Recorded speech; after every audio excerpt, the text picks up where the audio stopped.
Bismillahirrahmanirrahim. Assalamu alaikum, dear viewers. In the 20th segment of our serialized presentation on Quaid's life, we shall discuss the following today. Brutal killings of Muslims in India in the wake of partition. Duty to the nation above all else. A manifestation of that. Dispelling doubts and despondence, being confident about yourself and the future of the nation. Jinnah's visit to the frontier province, to the cooler climes of Quetta. His stay at Quetta, where he addressed the Staff College, the most prestigious institution of the armed forces. Addressing the State Bank of Pakistan, and Quaid's stay at Ziyarat. Quaid's very deep concern about Muslims in India. Miss Jinnah's devotion to her brother and the entry of Colonel Ilahi Bakhsh, the famous doctor from the armed forces. Quaid's message on the first anniversary of Pakistan, Quaid Azam's last message, rumblings of Quaid's subconscious, and the final flight to Karachi, the fateful flight that was, and Quaid Azam's demise. Now coming to the first part of our presentation, that is brutal killings of Muslims in India.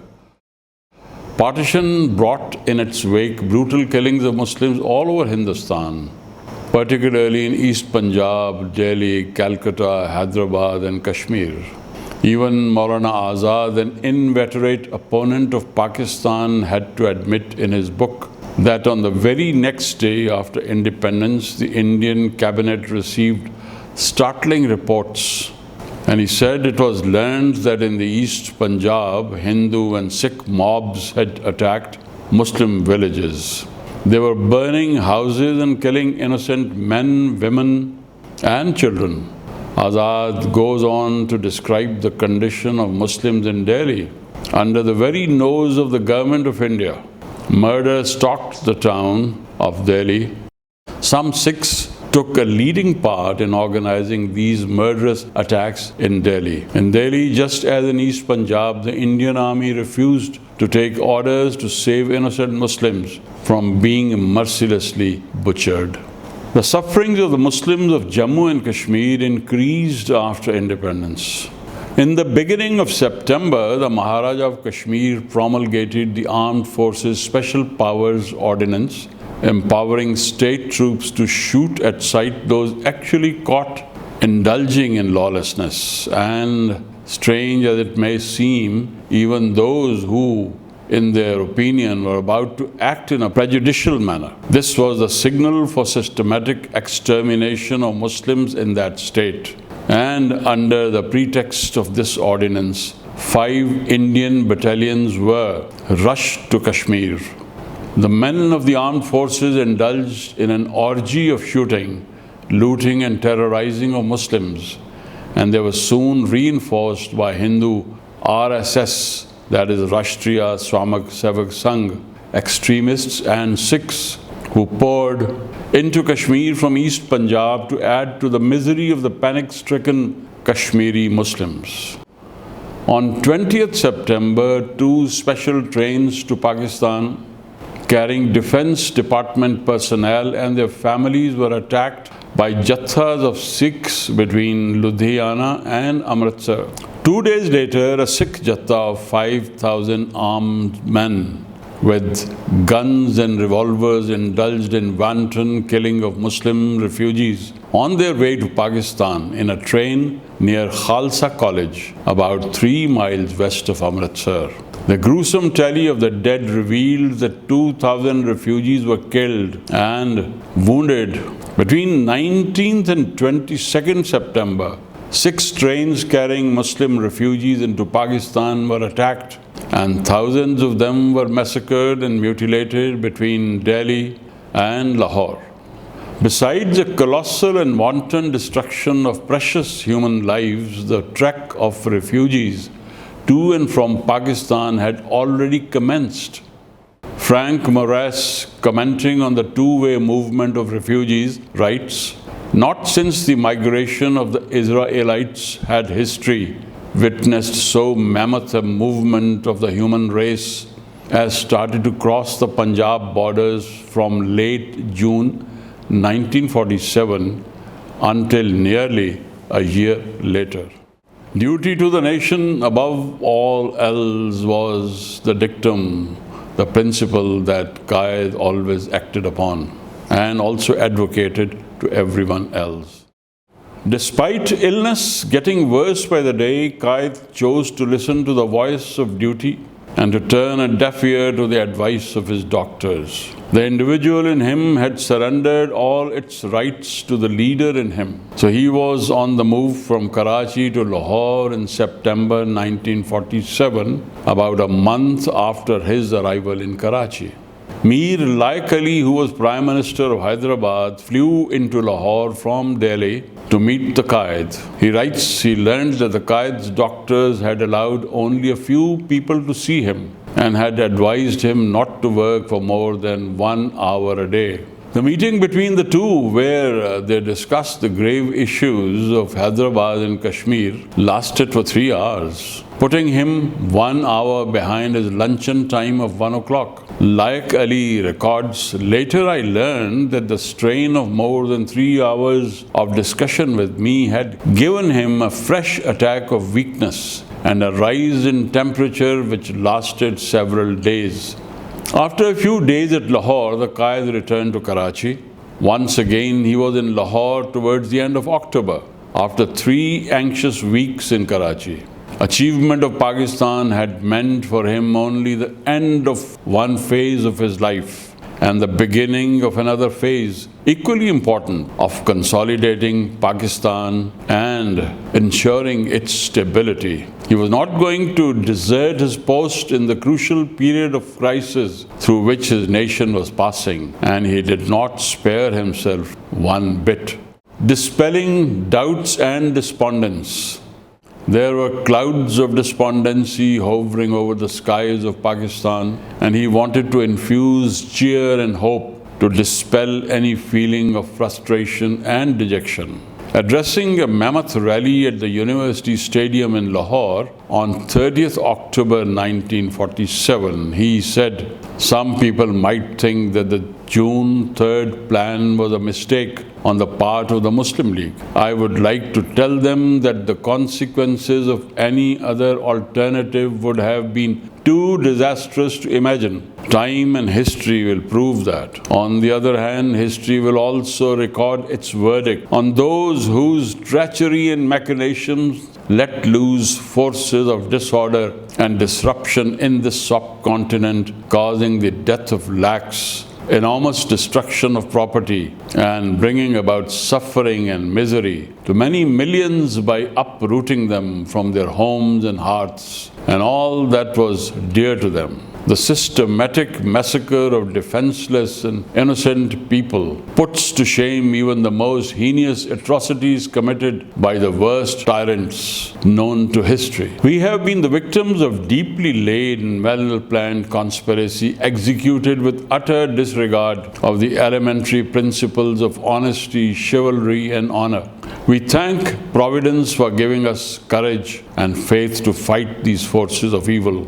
If we take our inspiration and guidance from the Holy Quran, the final victory, I once again say, will be ours." As he proceeded with his speech, his voice trembled with emotion, and for the first time he spoke of death in a public speech. Along with this, "Keep up your morale, do not be afraid of death," he said. "Our religion preaches us to be always prepared for death. We should face it bravely to save the honor of Pakistan and Islam. There is no better salvation for a Muslim than the death of a martyr for a righteous cause. Do your duty and have faith in God. There is no power on earth that can undo Pakistan. It has come to stay."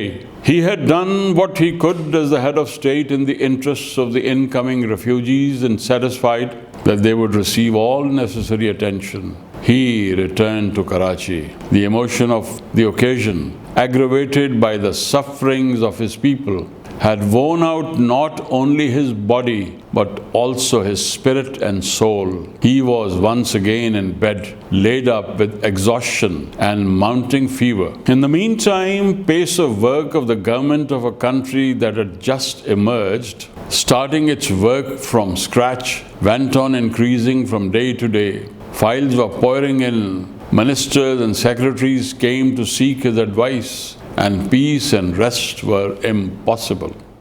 Jinnah's visit to the frontier. Quaid had promised the people of the frontier province he would visit Peshawar to personally express his gratitude to them for the wonderful work they had done in the referendum the previous year, as a result of which the frontier province acceded to Pakistan. Quaid proceeded in April 1948 to Peshawar, where a heavy program awaited him.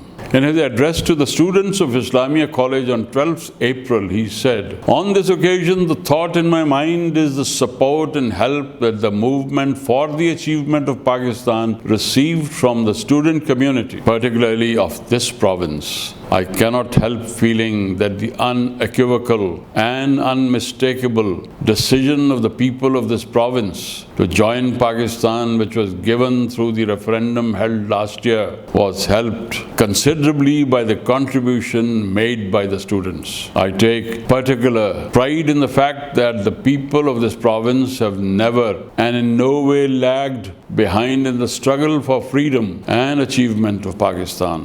The next day, Quaid-e-Azam drove to Risalpur, where he had to address the officers and men of the Royal Pakistan Air Force. India had held back military equipment that, according to agreement at the time of partition, had come to Pakistan, and our Air Force was without adequate aircraft and equipment. On that occasion, he said, "I know also that you are short of aircraft and equipment, but efforts are being made to procure the necessary equipment, and orders for modern aircraft have also been placed. But aircraft and personnel in any numbers are of little use unless there is a team spirit within the Air Force and strict sense of discipline prevails. I charge you to remember that only with discipline and self-reliance can the Royal Pakistan Air Force be worthy of Pakistan."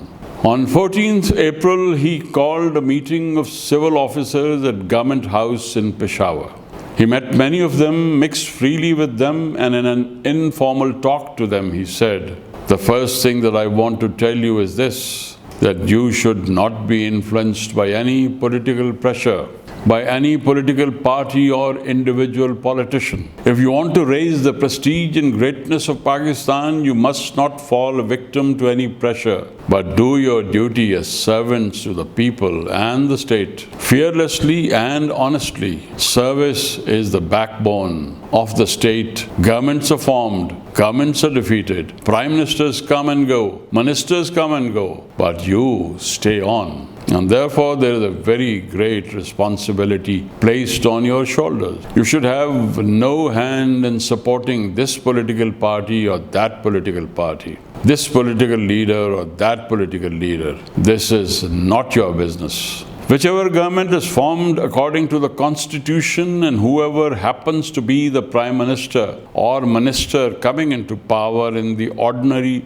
constitutional course, your duty is not only to serve the government loyally and faithfully, but at the same time fearlessly, maintaining your high reputation, your prestige, your honor, and the integrity of your service. If you will start with that determination, you will make a great contribution to the building up of the Pakistan of our conception and our dream, a glorious state and one of the greatest nations in the world. While impressing this upon you on your side, I wish also to take the opportunity of impressing upon our leaders and politicians in the same way that if they ever try to interfere with you and bring political pressure to bear upon you, which leads to nothing but corruption, bribery and nepotism, which is a horrible disease and for which not only your province but others too are suffering. If they try and interfere with you in this way, I say they are doing nothing but disservice to Pakistan. Maybe some of you may fall victims for not satisfying the whims of ministers. I hope it does not happen. But you may even be put to trouble, not because you are doing anything wrong, but because you are doing right. A few days later, Quaid Azam addressed students of the Edwards College at Peshawar, where he recalled the day when he was literally dismissed from this province in 1937. He recalled the days of defeat of the Muslim League in the frontier, and then spoke of the change that had come over the province during the last 2 to 3 years. He expressed his gratitude to the brave Pathans who gave an overwhelming verdict in favor of Pakistan. I want you to keep your heads up as citizens of a free and independent sovereign state. Praise your government when it deserves. Criticize your government fearlessly when it deserves. Certainly criticize fearlessly when wrong is done. I welcome criticism. By that method, you will improve matters more quickly for the benefit of our own people. While attending one of the open-air meetings held in Peshawar, the skies were overcast with foreboding and dark clouds. As the meeting proceeded, it began to drizzle, but thousands of people gathered there continued to keep their seats, undeterred by the heavy downpour. Quaid was drenched to the bone, but he sat throughout the meeting, braving the inclement weather. To the cooler climes of Quetta, his tour of Quetta. In June, exhausted and worn out, he left Karachi with its sticky and sultry heat, under his doctor's advice to rest at Quetta, where the climate was far better. However, he had ordered files to be sent to him, and thus he continued to work even though holidaying in Quetta.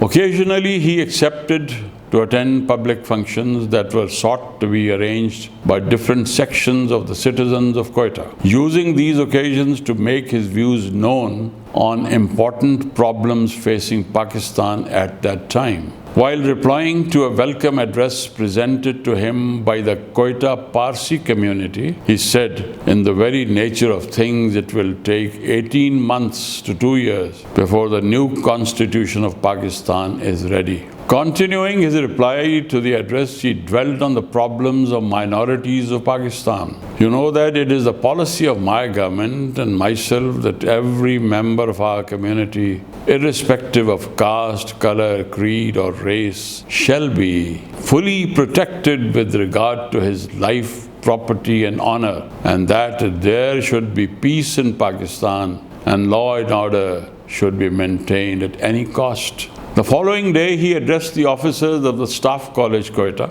and in an emphatic voice he said, "One thing more, I am persuaded to say this because during my talks with 1 or 2 high-ranking officers, I discovered that they did not know the implication of the oath taken by the troops of Pakistan. Of course, an oath is only a matter of form. What is more important is the true spirit and the heart. But it is an important form, and I would like to take the opportunity of refreshing your memory by reading the prescribed oath to you. I solemnly affirm in the presence of Almighty God that I owe allegiance to the Constitution and the Dominion of Pakistan. Mark the words Constitution and the Government of the Dominion of Pakistan. And that I will, as in duty, bound honestly and faithfully serve the Dominion of Pakistan forces and go within the terms of my enrollment wherever I may be ordered by air, land or sea, and that I will observe and obey all commands of any officer set over me. As I have said just now, the spirit is what really matters. I should like you to study the Constitution, which is in force in Pakistan at present, and understand its true constitutional and legal implications when you say that you will be faithful to the Constitution of the Dominion. On the 15th of that month, in reply to the civil address presented to him by the Quaid municipality, he said it pained him to find the courts of provincialism holding sway in every section of Pakistan, and he advised them to forget that there were Balochis, Pathans, Sindhis, Punjabis, Bengalis, but to look upon themselves as Pakistanis first and last. Towards the end of his reply, he said, representative government and representative institutions are no doubt good and desirable. But when people want to reduce them merely to channels of personal aggrandizement, they not only lose their value but earn a bad name. Let us avoid that, and it is possible only if, as I have said, we subject our actions to perpetual scrutiny and test them with the touchstone, not for personal or sectional interest, but of the good of the state. Addressing the State Bank, Quaid had accepted to perform the opening ceremony of the State Bank of Pakistan in Karachi on 1st July 1948, and the very first sentence of his speech on the opening of the State Bank explained his presence in spite of bad health. The opening of the State Bank of Pakistan symbolizes the sovereignty of our state in the financial sphere. As you have observed, Mr. Governor, in undivided India, banking was kept a close preserve of non-Muslims, and their migration from Western Pakistan has caused a good deal of dislocation in the economic life of our young state. In order that the wheels of commerce and industry should run smoothly, it is imperative that the vacuum caused by the exodus of non-Muslims should be filled without delay. The abnormal rise in the cost of living has hit the poorer sections of society, including those with fixed incomes, very hard indeed, and is responsible to a great extent for the prevailing unrest in the country. The policy of the Pakistan government is to stabilize prices at a level that would be fair to the producer as well as to the consumer. Quaid at Ziyarat. Under the advice of his doctors, Jinnah was moved to Ziyarat in Balochistan. The residency at Ziyarat where he stayed is a picturesque old double-storied building standing like a watchful sentry on a rising hillock.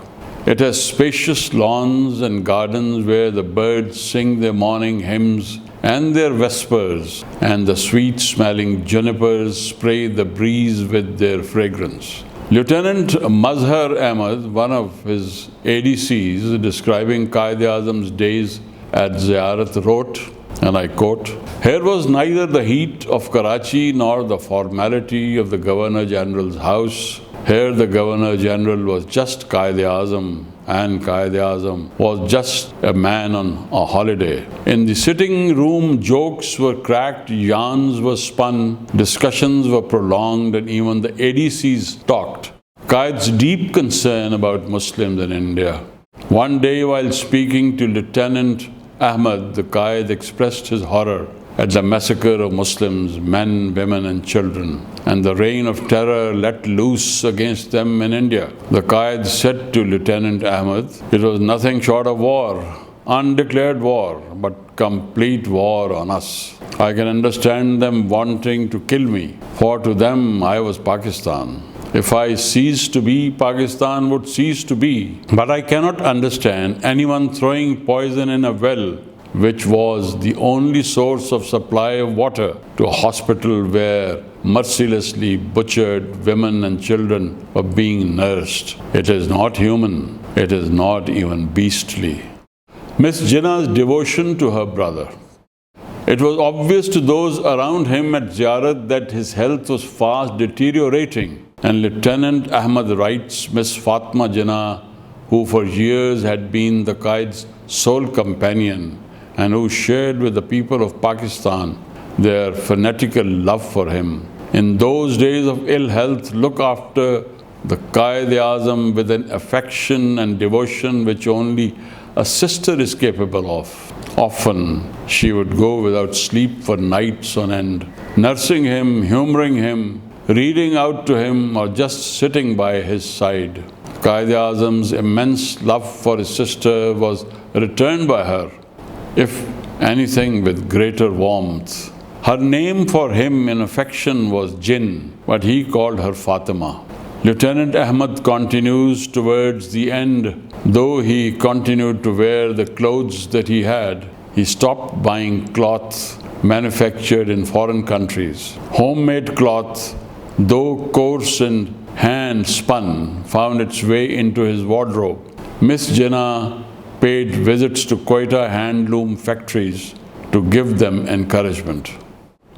Despite severe and worsening illness, Quaid-e-Azam did not let his work suffer even for a single day. S.M. Yusuf, his private secretary, who was close to him in those days, could discern the ravages that sickness was making on his health. But sickness and failing health did not deter the Quaid-e-Azam from attending to his duty. He went on working to the very last and continued to deal with important state papers until his death. Wasn't this exemplary? We must evaluate. Saleh Muhammad was a gardener at the residency while Quaid-e-Azam stayed at Ziyarat. Among his many chores was to take every morning into the bedroom of the Quaid. It was adorned with flowers. About his daily routine at Ziyarat, Saleh Muhammad said, every day a table and a chair was laid for him in the lawn and he used to work. It was only a few days before his departure that he stopped working. Saleh Muhammad said further, the Quaid used to walk on the road that goes from the residency to the swimming pool, the distance being about 2 furlongs. He used to walk slow and appreciate the juniper trees and wildflowers. After reaching the swimming pool, he used to rest for some time and then come back. Morning and evening, day after day, I went with him to the swimming pool and back to the residency. There used to be a perpetual and unforgettable smile on his lips. I do not remember having seen him without this smile, not even during the worst days of his illness. He was terribly weak during those days, but he was a brave man, and even during the most hopeless days of his illness, he did not lose hope. Then came the day Quaid-e-Azam was to leave for Quetta, and Saleh says that I went to him on that day he was to leave for Karachi. And he further relates to bid him goodbye and to have a good look at him and of him. He looked at me, he said, Saleh Muhammad, you will go with me up to Quetta and come back. I was delighted for the honor. Enter Colonel Elahi Bakhsh, the famous doctor from the armed forces of Pakistan.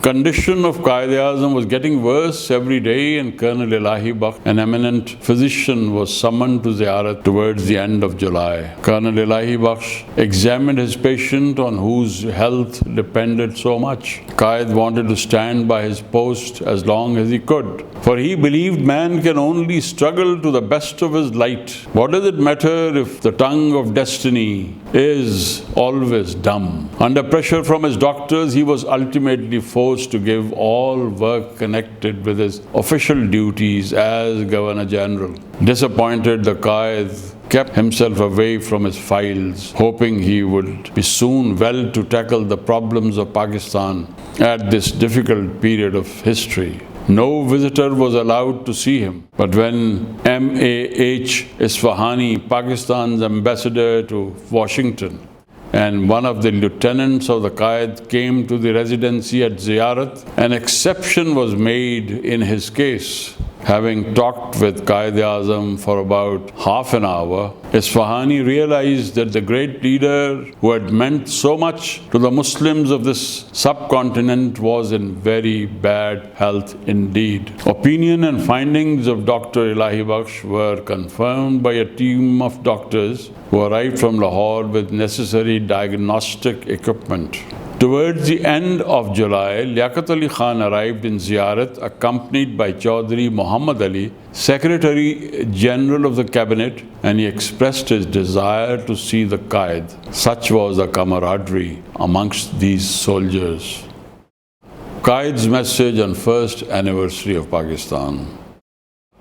14th August 1948, when Pakistan was to celebrate its first anniversary of independence, was drawing near, and in spite of his doctor's advice to the contrary, he was working on the message he wanted to give to the nation on that occasion. He was busy at it, his failing health notwithstanding. The message released on Independence Day said, "Remember that the establishment of Pakistan is a fact of which there is no parallel in the history of the world. I have full faith in my people. Disappointed in their efforts by other means to strangle the new state at its very birth, our enemies yet hoped that economic maneuvers would achieve the object they had at heart. With all the wealth of argument and detail which malice could invent or ill will devise, they prophesied that Pakistan would be left bankrupt, and what the fuel and sword of the enemy could not achieve would be brought about by the ruined finances of the state. But these prophets of evil have been thoroughly discredited. Our first budget was a surplus one. There is a favorable balance of trade and a steady and an all-round improvement in the economic field. A few days later, doctors found his blood pressure very low, and there was swelling on his feet.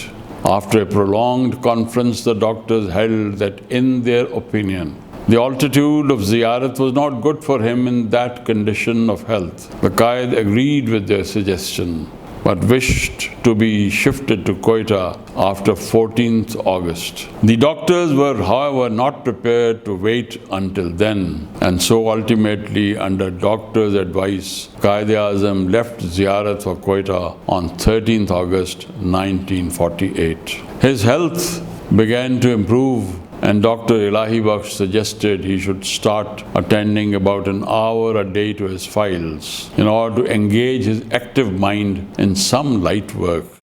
Quaid-e-Azam's last message.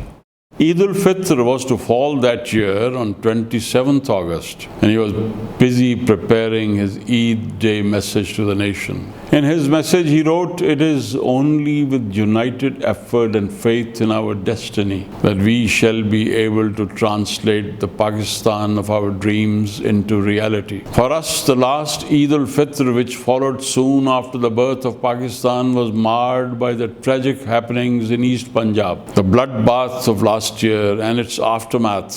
The mass migration of millions presented a problem of unprecedented magnitude. To provide new moorings for the mass of drifting humanity, strained our energies and resources to a breaking point. The immensity of the task very nearly overwhelmed us, and we could only just keep our heads above water.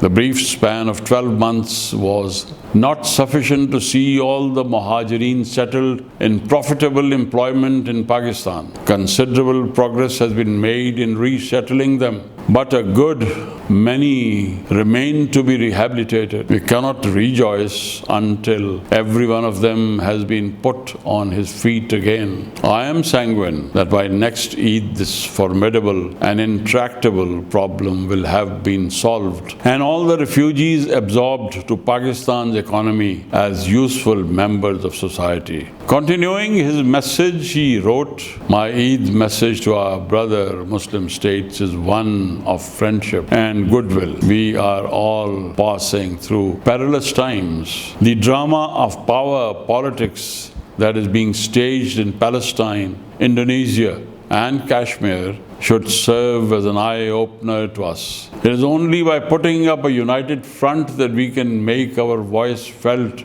in the councils of the world. Let me therefore appeal to you in whatever language you may put. When the essence of my advice is boiled down, it comes to this, that every Muslim should serve Pakistan honestly, sincerely, and selflessly." These, my dear viewers, turned out to be his last recorded words. Rumblings of Quaid's subconscious. By a resolution dated 20th January 1948, the Security Council had set up the United Nations Commission for India and Pakistan. commonly known as UNCIP, to make proposals for holding a plebiscite in Kashmir and to report on other ancillary matters. The situation in Kashmir was grave from Pakistan's point of view, as the Commander-in-Chief had earlier reported to the government of Pakistan that the military build-up of India, started in February 1948, had reached alarming proportions. The Commander-in-Chief recommended, if India is not to be allowed to sit on the doorsteps of Pakistan to the rear and on the flank, at liberty to enter at its will and pleasure, if the civilian and military morale is not to be affected to a dangerous extent, and if subversive political forces are not to be encouraged and let loose within Pakistan, it is imperative that the Indian Army is not allowed to advance beyond the general line of Uri, Punch and Nowshera. The Kashmir dispute was being discussed by the Security Council, and the government of Pakistan had to take important decisions. Quaid Azam was in Ziyarat and then he had been removed to Quetta. And the government wanted his guidance and advice on the matter of Pakistan's stand vis-a-vis the question of Kashmir. The Quaid summoned Chaudhry Muhammad Ali to Quetta on 9th September in this connection. Chaudhry Muhammad Ali, recalling his talks with the Quaid on this occasion, said he was most eager and anxious that I inform him of the latest developments regarding Kashmir. I could see he was in a very bad state of health. He was experiencing difficulty in breathing and looked pale and exhausted. But despite his age and sickness, his mind was as alert and clear as ever. In the first days of September, the doctors attending on the Quaid felt as if chances of recovery were receding. His end was drawing near at a time when he knew there was so much he was expected to do for his nation. In spite of his afflictions of ill health, his mind continued to bear the burden of responsibilities of state. The problems confronting the new state were his unshakable preoccupation, and often in his sleep he would utter Pakistan. His subconscious self revealed his innermost concerns through his mumble of words: Kashmir, refugees, constitution, wishes of an anxious heart. In a desperate attempt to save his life, it was decided to remove him from the altitude of Quetta to the sea level of Karachi. Discreetly, the news was conveyed to Quaid Azam that it was essential to leave Quetta at once for Karachi. The final flight to Karachi. The Viking of the Governor-General was ordered to fly immediately to Quetta. As he was being taken on a stretcher into the cabin of the Viking, the pilot and the crew lined up to give him a salute. He raised his feeble and trembling hand with difficulty to return the salute. Quaid Azam's demise. After about 2 hours flying, the Viking landed at Moripur airport. It was 4:15 in the afternoon. Here he had landed about a year ago, full of hope, full of confidence he would build Pakistan into a great nation. Thousands had thronged to welcome him then, including cabinet ministers and members of the diplomatic corps. But that day, as instructed in advance, there was no one at the airport. Colonel Geoffrey Knowles, the military secretary of the Governor-General, was there to receive the party. Quaid was carried on a stretcher to a military ambulance that had been kept ready to drive him to the Governor-General's house. Miss Fatma Jinnah and Sister Dunham sat with him in the ambulance, while other members of the party left in cars in advance. Only a Cadillac car with the doctors and the military secretary was following the slow-moving ambulance. After it had covered about 4 miles, the ambulance coughed as if gasping for breath and came to a sudden stop. Something had gone wrong with it. What could be done? The driver started fumbling with the engine, but obstinately it refused to move in spite of his coaxing. Quaid lay immobilized in an ambulance that refused to move an inch. A precious life ebbed away, drop by drop, breath by breath. They waited for over 1 hour, and no hour in their life could have been so long and painful as this one was. Then came another ambulance. He was carried on the stretcher to the newly arrived ambulance, and the party proceeded. Reaching the Governor General's house a little after 6 o'clock, he was gently put into his bed almost 2 hours after he had landed at Moripur airport. 2 hours from Quetta to Karachi and 2 hours from Moripur airport to the Governor General's house. 9:30 p.m. the Quaid showed signs of acute discomfort. His doctors were by his side, examining him. At 9:50, Dr. Bakhsh leaned over and whispered, "Sir, we have given you an injection to strengthen you, and it will soon have its effect. God willing, you are going to live." Quaid Azam moved his head and spoke for the last time. He said faintly, "No, I am not." A few minutes later, while sleeping peacefully, he breathed his last. An ominous silence descended in that room where he lay. Mr. G. Alana says, following in his biography of the Quaid, the news of his death spread fast and wide. The huge iron gates of the Governor General's house, where strict security measures prevent unauthorized entry, stood wide open. Men and women, old and young, started pouring in. I was among the first to arrive. There was sorrow in every face, a tear in every eye. I dragged myself on heavy feet into the room where the Quaid lay. Among the few in the room were Miss Fatma Jinnah, Maulana Shabbir Ahmad Usmani, Ikramullah, Secretary in the External Affairs Ministry, Yusuf Haroon, M.A. Rangoonwala, and A.M. Qureshi. I looked in the direction of the bed. In a language without words or voice, that plain white sheet of cloth that covered his body told the sorry tale. I stood there speechless, tears racing down my eyes. I realized my nation, 1 year old, had been orphaned on that day. An old lady burst into the room, sobbing. She came and stood near us. She raised her hands in prayer in a voice that mirrored the anguish of our nation. She chanted the words of the Holy Quran, "Inna lillahi wa inna ilaihi raji'un." From God he came, to God he returned. My dear viewers, this was the last part of our serialized presentation that we have been trying to bring to you for the last many months, except for the month of Ramadan, which we missed out because of the nature of that holy month. Today, this story has come to an end, but I feel that it has not come to an end. We must carry this legacy, and we must carry the message of Quaid Azam Muhammad Ali Jinnah, the creator of Pakistan, who had the distinction of creating the largest Islamic state in the world.